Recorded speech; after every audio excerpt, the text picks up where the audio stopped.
안녕하십니까. 좋은 노래 감사합니다.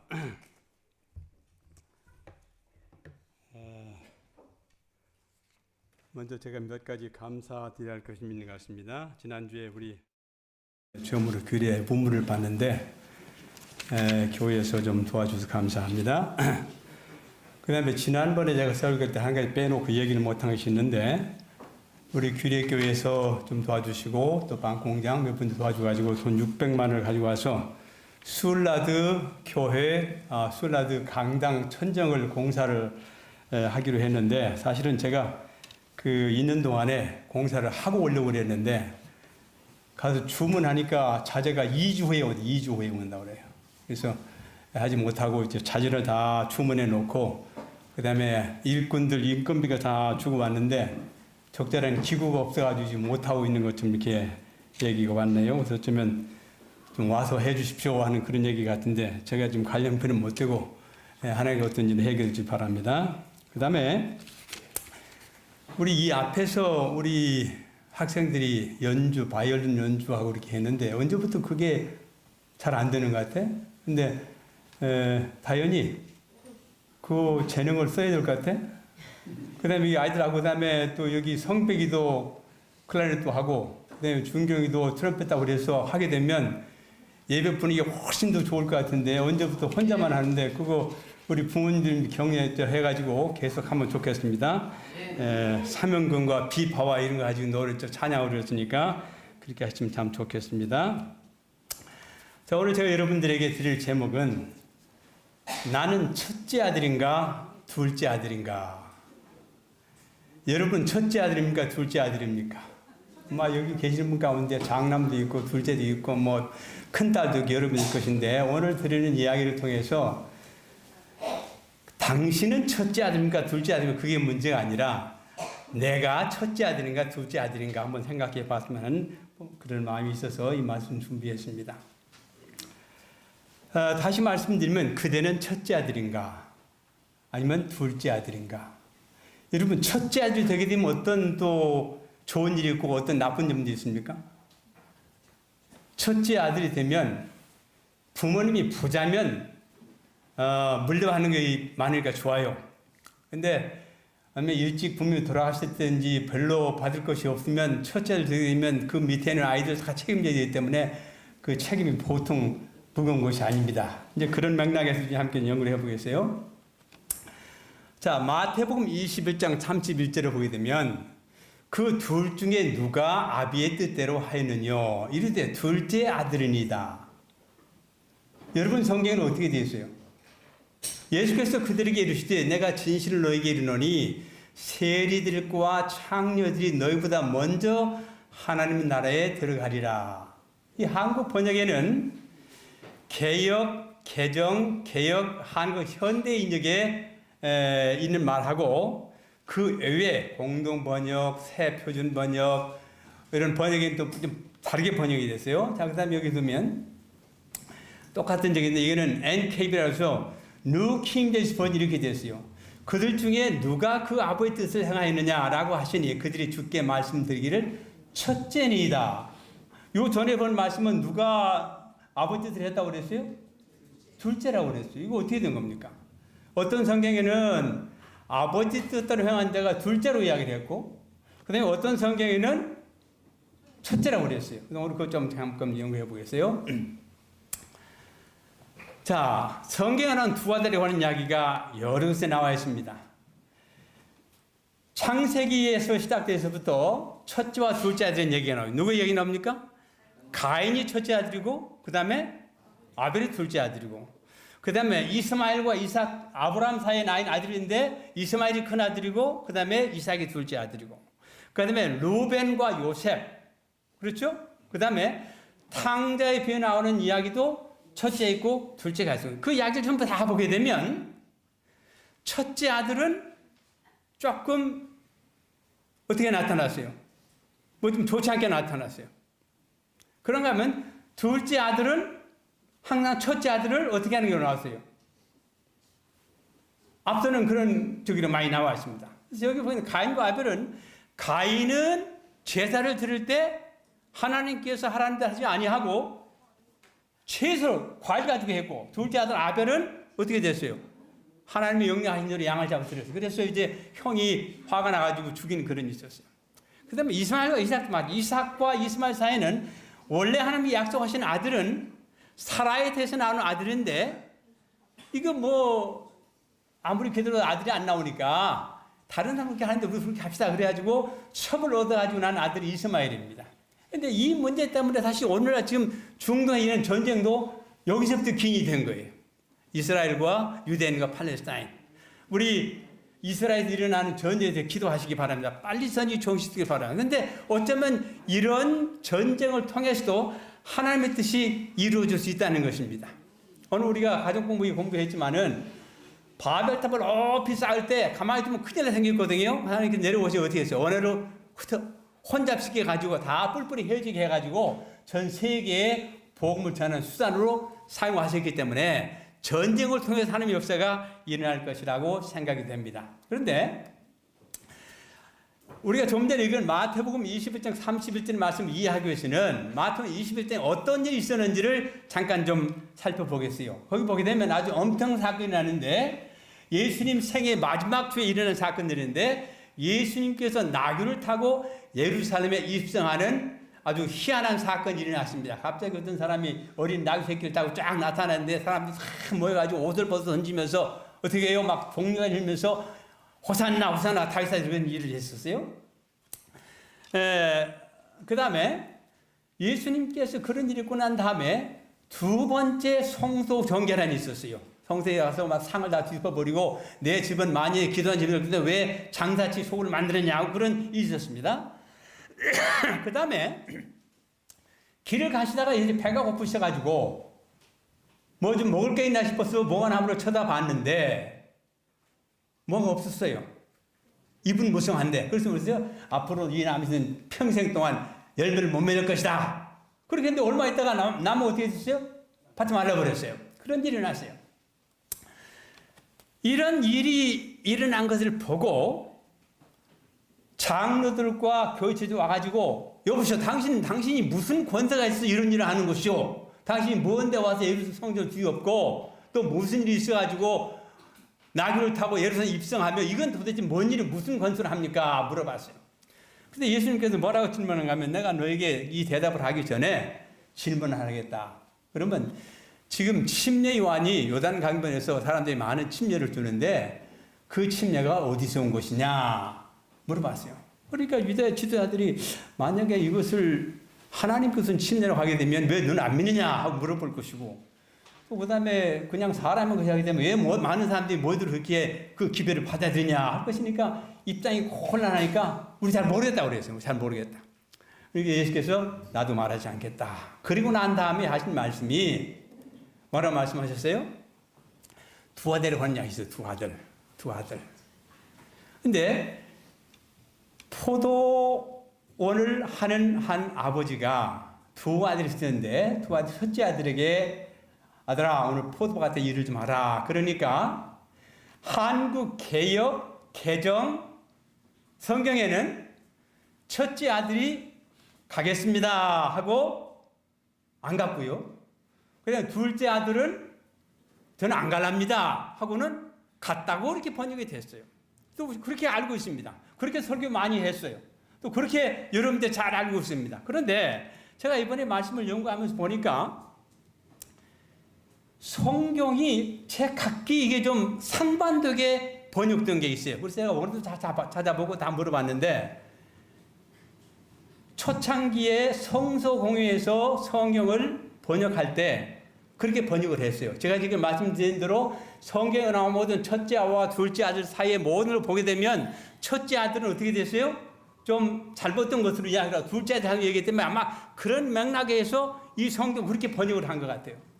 그런데 어느 시를 보니까 시대성에 보니까 역시 또 첫째 아들이 간다고 그랬다 안 간 것도 있고 그 다음에 둘째 아들이 안 가겠다 그러고 간 거로 돼 있단 말이에요. 그래서 그 대답이 누가 아버지를 해냈을 때 성경에 보게 되면 둘째 아들을 그랬거든요. 그래서 한국 번역 보니까 그렇게 돼 있길래 이게 도대체 어떻게 된 건가 하고 제가 이제 한국 시대사막을 봤어요. 봤더니 그렇게 번역이 됐어요.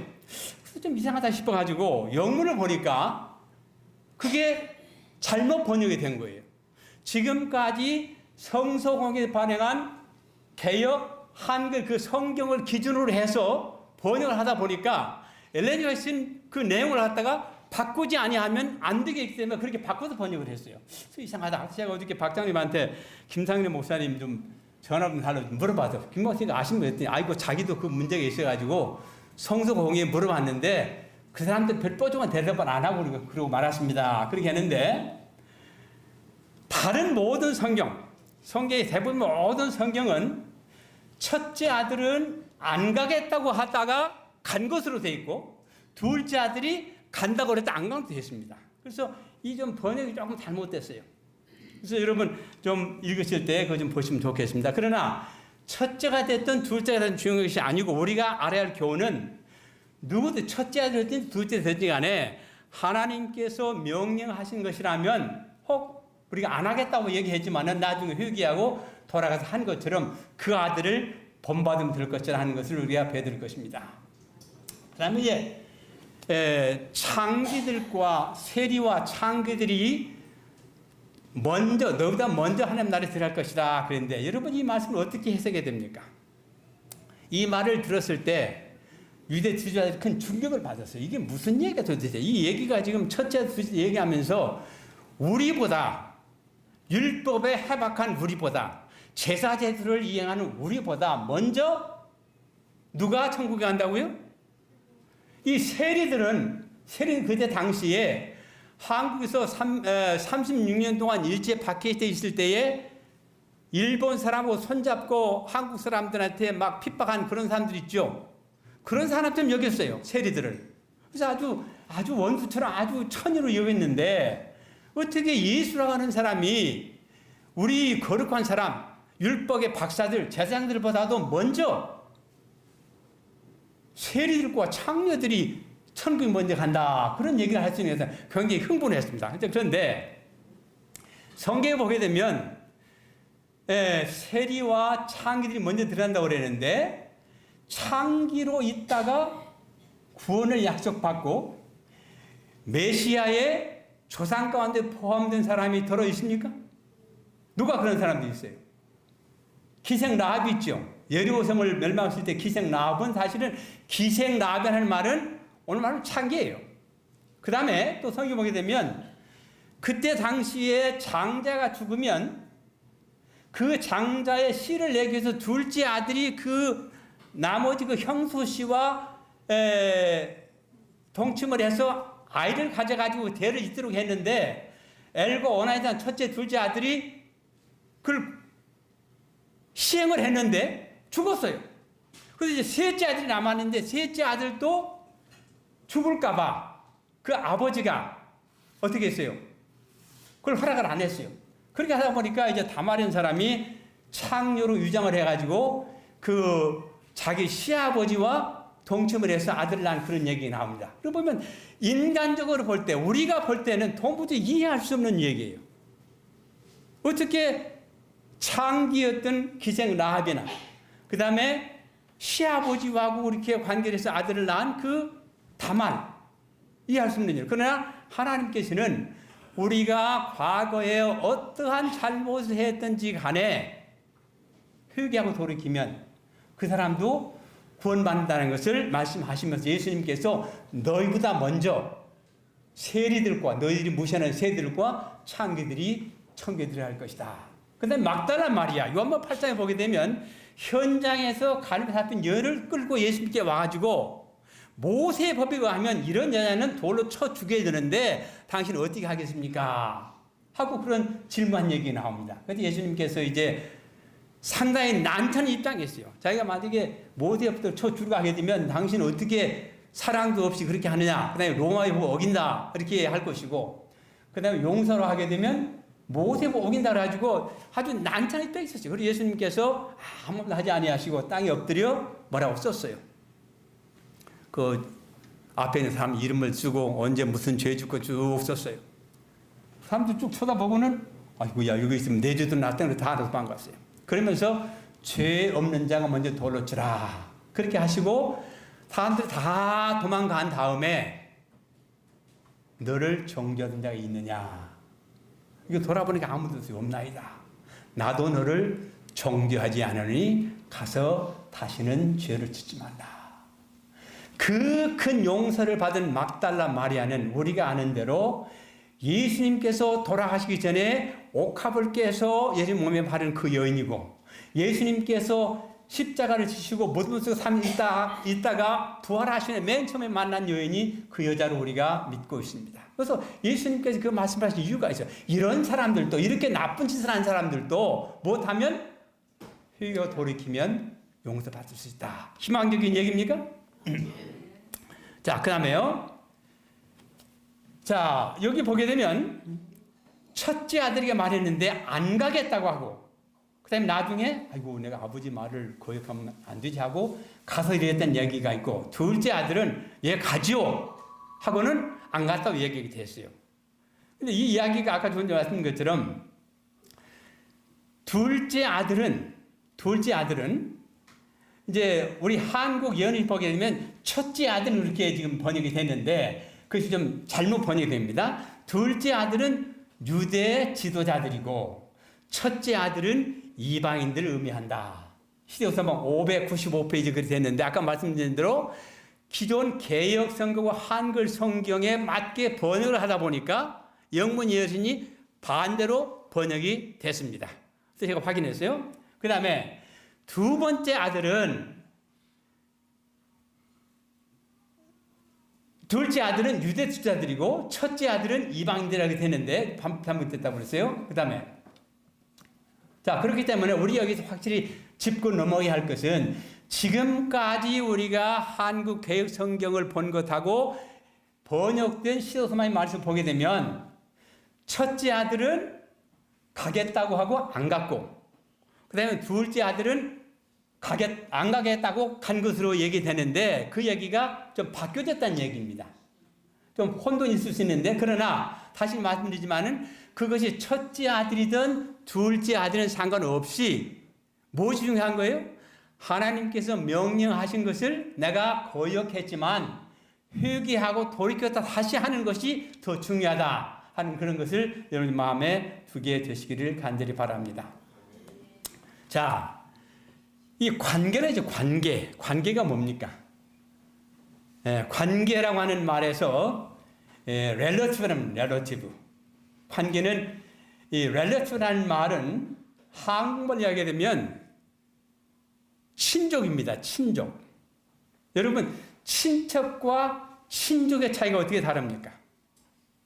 친척과 친족. 어떻게 다를까요?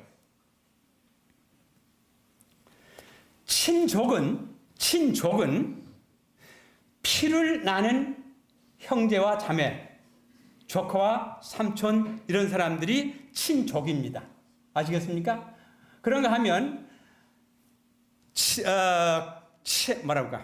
친척이지. 친척은 relative라고 그러는데 이거는 친족은 relative라고 그러고, 그 다음에 친척은 법으로 맺어진 관계죠. 법으로 맺어진 관계. 그 어떤 관계이죠? 법으로 맺어진 그 친척들. 법으로 맺어진 친척이 어떤 친척이에요? 영어로 인로입니다. 인로. 어떤 관계예요? 매형, 그 다음에 형수, 그 다음에 장인, 장모 이런 것들은 피를 나는 관계로 이루어진 친척은 아니고 친척입니다. 그렇습니까? 그래서 이 친척과 친족이 좀 차이가 있어요. 친족이라 하는 것은 세상이 두 쪽이 나도 분리될 수가 없어요. 왜? 피를 나눴기 때문에. 그러나 친척이라고 하는 것은 영어로 따지면 인로입니다. 인로. 법으로 맺어진 친척은 그 법이 깨어지게 되면 그 관계가 깨어지는 겁니다. 그렇습니까? 여기 신명희 집사가 나하고 이제 형수 관계에 있었는데 그는 인로입니다. 시스터 인로. 그런데 저희 형님이 돌아가신 다음에 결혼을 하셨기 때문에 노모 시스터 인로. 맞습니까? 아니요. 그게 아니에요. 그게 법이 그래요. 법이. 아니요.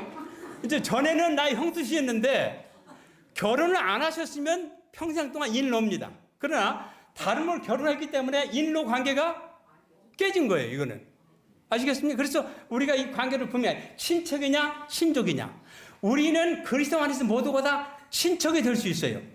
친척이 될 수 있어요. 우리가. 그러나 그리스도 안에서 떠나게 되면, 우리 함께하는 이 울타리를 떠나서 따로 살게 되면 가족이 안 되는 겁니다.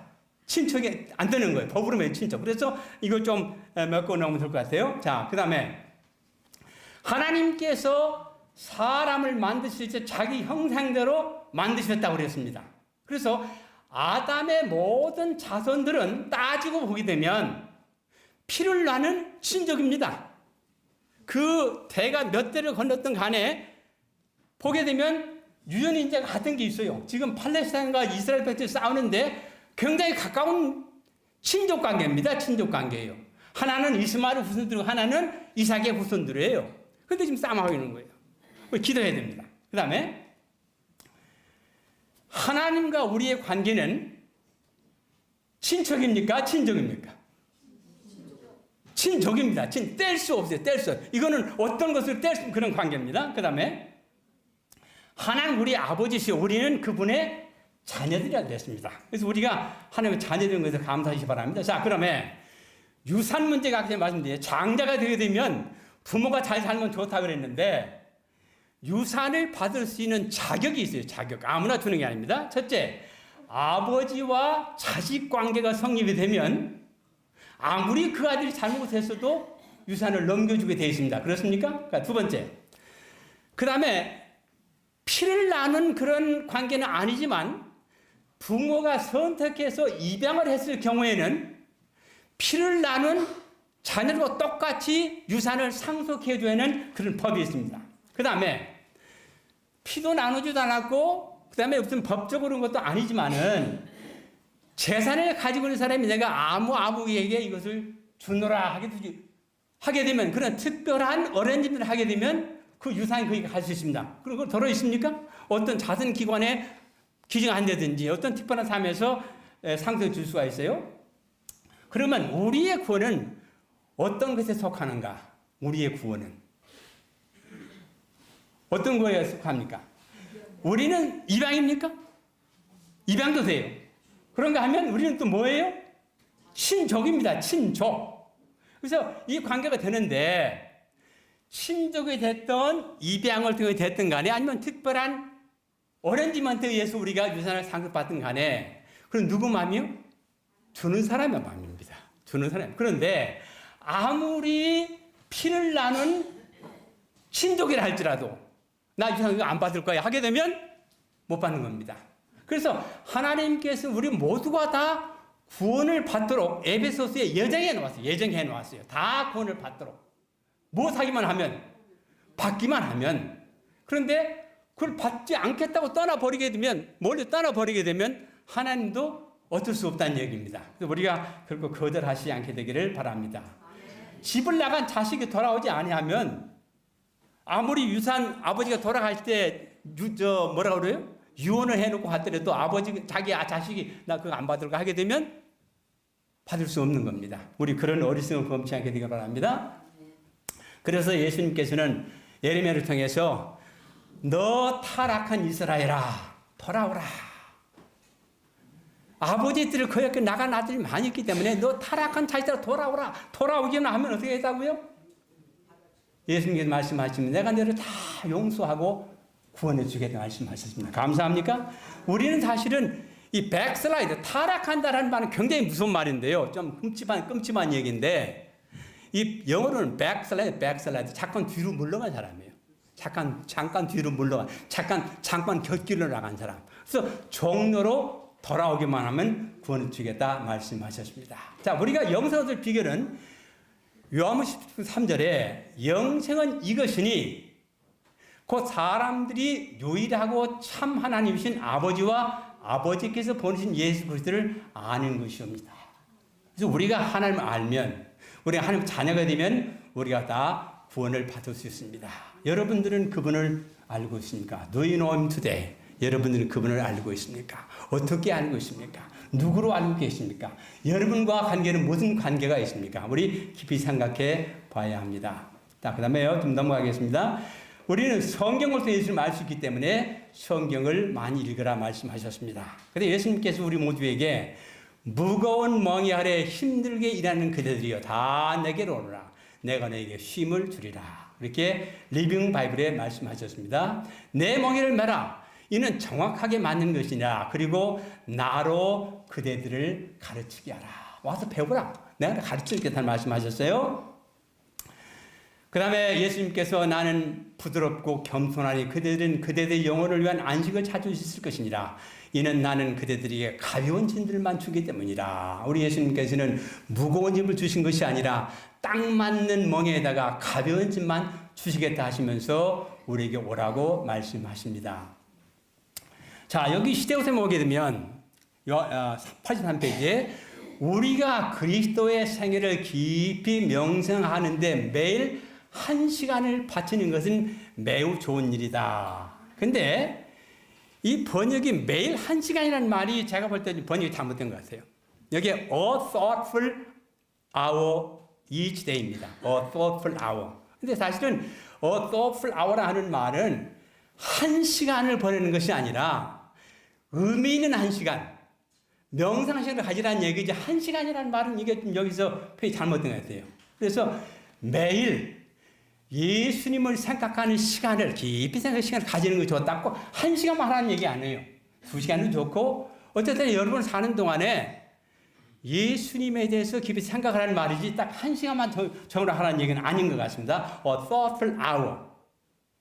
아주 명상하는 시간을 가지라는 얘기지 1시간이라는 말은 아닌 것 같습니다. 그 다음에 그 밑에 보게 되면 그의 크신 희생을 깊이 생각할 때에 그에 대한 우리의 신을 더 굳어질 것이며 우리의 사랑은 격발되고 우리는 더욱 그리스도의 정신에 깊이 몰들게 될 것이다. 근데 격발됐다는 말, 격발이라는 게 어디 쓰는 말입니까? 땅 하는 게 격발입니다. 근데 이것도 사실은 한국 표현이 영어 표현보다 더 잘 된 것 같아요. 근데 영어에는 보면 quicken, 이 quicken의 말은 일깨워지다. 그런데 이건 일깨워지는 말. 그래서 그리스도 사랑이 일깨워질 것이라는 얘기인데 이 한국 표현은 더 잘 된 것 같아요. 격발되도록 해야 돼. 마치 딱 하면 총알이 나가는 것처럼 우리가 매일 그리스도 생애를 명상할 것 같으면 그분을 사는 사랑 그림이 마음고 안 돼서 말이 총알이 나가처럼 격발될 것이다. 그렇게 번역이 됐습니다.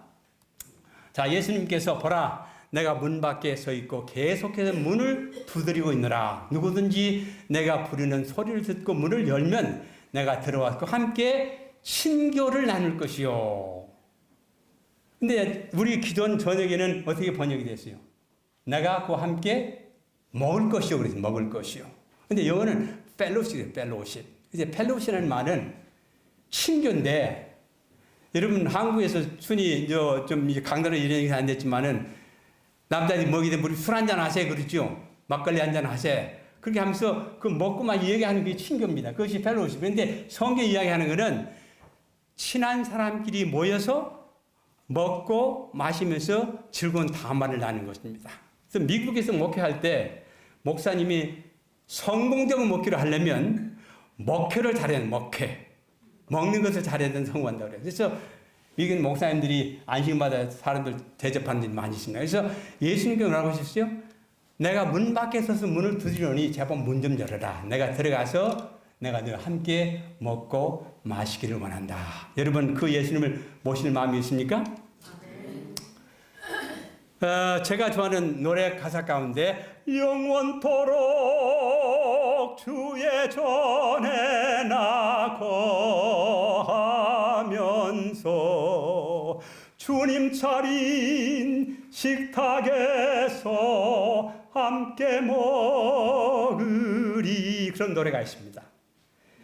우리의 유일한 소원은 가장 큰 소망은 주님과 함께 살면서 주님께서 차린 식탁에서 함께 먹는 것이 우리의 소원입니다. 첫째 아들이든 둘째 아들이든 상관없이 주님께서 내게 명령하신 것을 지켜 순종하는 사람 되어서 그날 예수님과 함께 식사하시게 되기를 바랍니다. 제가 그 다음에 여기 좀 노래 하나 좀 불러보겠는데, 사실은 제가 지난번에 이 노래를 불러보는데, 이 노래는 역시 번역이 조금 영어하고 좀 멀리 되어서 다시 번역을 했는데, 여기에 모인 우리 주의 은혜 구원 받았네. 주님이 함께하니 무서워할 것 없도다. 매 순간 살아갈 때 주님 성금이여 따라가리. 희망이 사라질 때 주님 함께 하심 믿고 우리의 믿음 지키리. 주님 인도하시니 캄캄한 밤이 엄습해와도 우리 믿음 지키리. 그 다음에 2절은요. 주의 뜻 따라갈 때 모든 것 다 이해 못하고 볼 수 없을 때라도 믿음으로 주 따르리. 주의 말씀 믿으며 사랑으로 거듭나리라. 주께서 도우시니 넘어지지 않고 서서 우리의 믿음 지키리.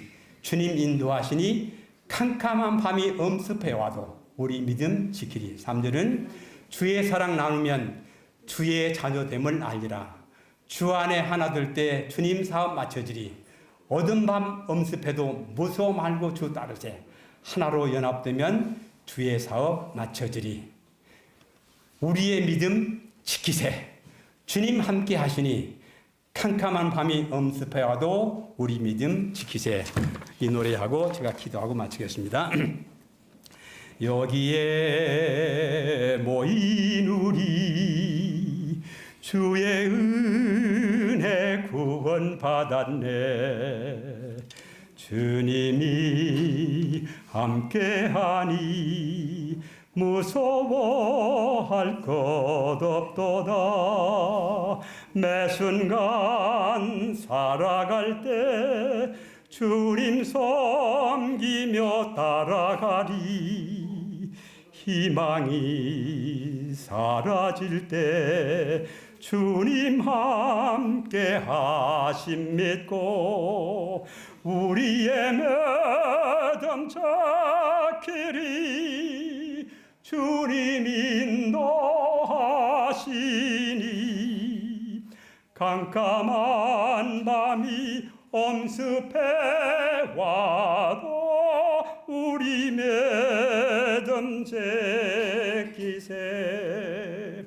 주의 뜻 따라갈 때 모든 것 다 이해 못하고 볼 수 없을 때라도 믿음으로 주 따르리. 주님 말씀 믿으며 사랑으로 거듭나리라. 주께서 도우시니 넘어지지 않고 서서 우리의 믿음 지키리. 주님 인도하시니 캄캄한 밤이 엄습해와도 우리 믿음 지키리. 주의 사랑 나누면 주의 자녀 됨을 알리라. 주 안에 하나 될 때 주님 사업 맞춰지리. 어두운 밤 엄습해도 무서워 말고 주 따르세.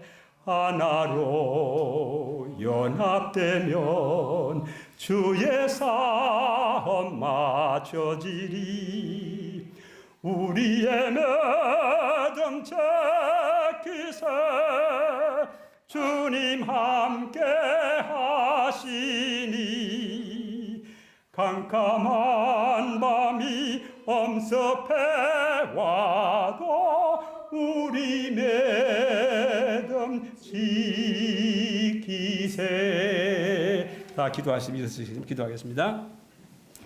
하늘에 계신 우리 아버지 하나님, 때때로 우리가 우리 믿음을 지키지 못하고 무엇인가 하겠다고 하고 하지 않는 그런 어리석은 일 많이 했습니다. 주님, 우리의 과거의 모든 죄악을 용서해 주시고 주님이 함께 하시니 무서워할 것 없이 어떤 형편이든지 우리가 하는 길을 실천하고 주님 뜻대로 살다가 주님 오실 때 주님이 지은 성전을 예배하며 주님이 마련한 식탁에서 함께 먹는 기쁨을 다 누릴 수 있도록 도와주시고 매 순간 주님과 함께 살면서 우리의 믿음을 지키는 당신의 백성들 되도록 축복해 주시기를 예수님의 이름으로 간절히 기도드리옵나이다.